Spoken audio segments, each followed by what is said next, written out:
He has a little moment of weakness. I think his moment in terms of his adolescence and sort of really reaping the benefits of Narnia comes in Prince Caspian in the film. That's where he really grows up. And between the films, we've had 3 years of peace, and he's been ruling the land very capably, I think. But he has a moment of temptation near the end of the film where he's offered the opportunity to meet his father, who he sorely misses, and he's never really had that kind of male role model in his life. But I think he realises that the best way for him to honour his father's memory is to be the best king that he can be.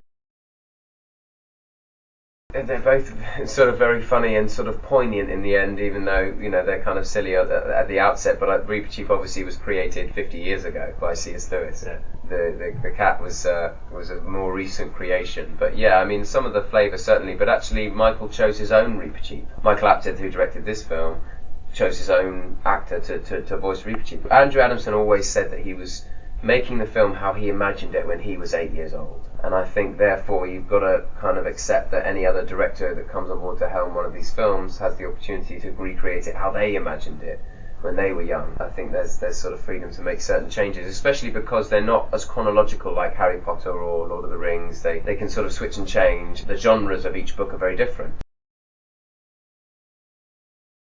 People become extraordinary when they become involved in projects like this as well. I mean, I don't see myself as extraordinary, but that's maybe why I have the ability to slip on the boots of a king and the crown of a king and the tunic of a king and hold a king's sword and call myself a king. And then the next day I can put on a soldier's uniform and call myself a World War I soldier or a rock star in the 80s or whatever it is I might be doing that day. And I think probably a lot of actors crave that kind of chameleon-like quality because they're probably not that extraordinary in themselves.